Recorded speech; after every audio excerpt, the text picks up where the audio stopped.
আমার রান্নাঘরে সবাইকে জানাই স্বাগত। হ্যালো ফ্রেন্ডস, আমি তনুশ্রী। দেখো, প্রথমেই আজকে দেখাই, গ্যাস অন করে কড়াইতে সাদা তেল দিয়ে বসিয়ে দিয়েছি। এদিকে দেখো ছোট ছোট করে আলু কেটে রেখেছি, সয়াবিন সেদ্ধ করে ভালো করে ধুয়ে রেখে দিয়েছি, পেঁয়াজ কেটে রেখেছি, আর এই রসুন আদা বেটে রেখেছি। তেল গরম হয়ে গেছে, পেঁয়াজটা বেরেস্তা করে নেব। প্রথমে তেলের মধ্যে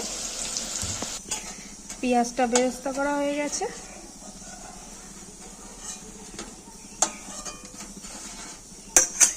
গরম তেলের মধ্যে আলুগুলোকে ভেজে নেওয়া হবে।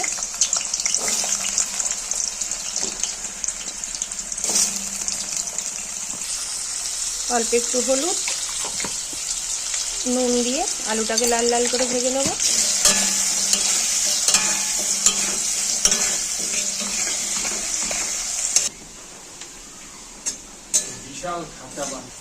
আলুগুলো লাল লাল করে ভাজা হয়ে গেছে, আলুগুলোকে তুলে নেব।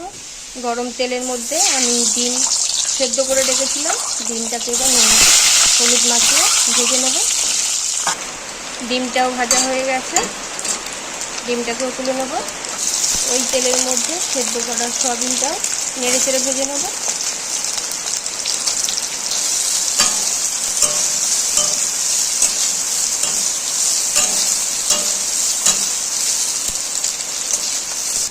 সয়াবিনটাও নেড়ে চেড়ে ভাজা হয়ে গেছে, সয়াবিনটাকে এবার নামিয়ে নেব। গরম তেলের মধ্যে ফোড়ন দিয়ে দেবো। দেখো, গোটা জিরে, লং, এলাচ, দারচিনি, তার সাথে তেজপাতা আর শুকনো লঙ্কা।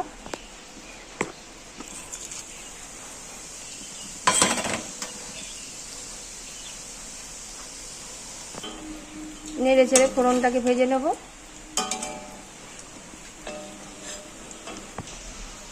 ফোড়নটা ভাজা হয়ে গেছে, এবার দিয়ে দেব আদা রসুন বাটা। ফোড়নের সাথে আদা রসুন বাটাটা ভেজে নেব। ফোড়নটা ভাজা হয়ে গেছে, বাকি কাটা পেঁয়াজটাও দিয়ে ভেজে নেব একসাথে। বাটির মধ্যে গুঁড়ো মশলাও নিয়ে নিয়েছি। দেখো, এদিকে ধনের গুঁড়ো, জিরের গুঁড়ো, লঙ্কার গুঁড়ো, হলুদ গুঁড়ো। এটাকে একটুখানি জল দিয়ে গুলে নেব।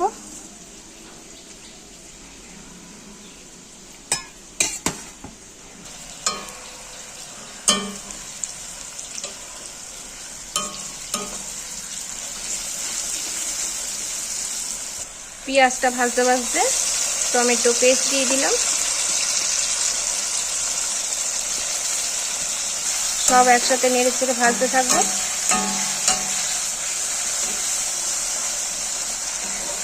সব একসাথে নেড়ে চেড়ে ভেজে নিয়েছি। এবার দিয়ে দিলাম আগে থেকে যে মশলাগুলোকে আমি ভিজিয়ে রেখেছিলাম, সেই মশলাটা দিয়ে দিলাম।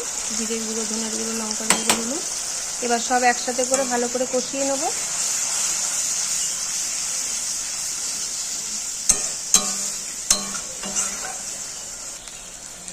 মশলা কষানো হয়ে গেছে। দেখো, মশলা দিয়ে তেল ছাড়তে শুরু করে দিয়েছে। এবার আমি দিয়ে দেবো বেরেস্তা পেঁয়াজ, সয়াবিনটাও দিয়ে দিলাম ভাজা, দিয়ে ভালো করে একটু কষিয়ে নেব।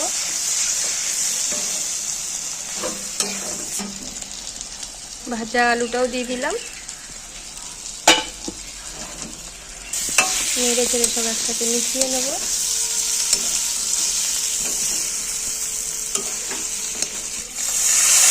জল দিয়ে দেবো অল্প করে,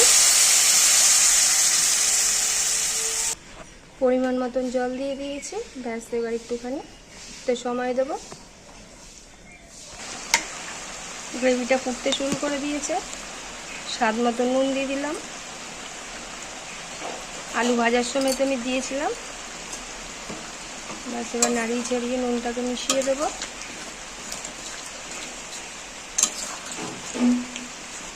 গ্রেভিটা ফুটে গেছে, এবার ভাজা ডিমটাও আমি দিয়ে দেবো। বন্ধুরা, আজকের রেসিপি হচ্ছে সয়াবিন ডিম কষা। এরকমভাবে তোমরা একদিনকার বাড়িতে করে খেয়ে দেখতে পারো। আশা করি খুবই ভালো লাগবে। একদম মাংসর মতনই টেস্ট, হাড় ছাড়া মাংস যেটাকে বলে। ব্যাস, এবার এইভাবে একটুখানি ফুটিয়ে নেব।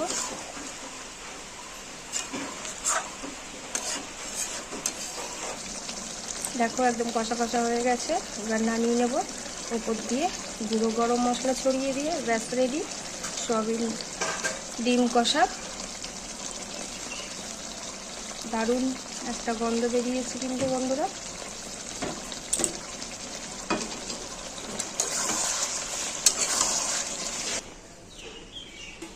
ব্যাস রেডি সয়াবিন ডিম কষা, তার সাথে আলু দিয়ে। বন্ধুরা আমি তো বলেই থাকি আমার রেসিপি দেখে তোমরা বাড়িতে করে খেয়ে দেখো, আশা করি ভালোই লাগবে। আর কেমন হয়েছে সেটাও তোমরা কমেন্ট করে দেবে। এইভাবে ভালোবাসা দিয়ে পাশে থেকে যেও। ভালো থেকে সুস্থ থেকো। আর রেসিপিটা ভালো লাগলে তাহলে একটা লাইক শেয়ার সাবস্ক্রাইব করে দেবে। Thank you.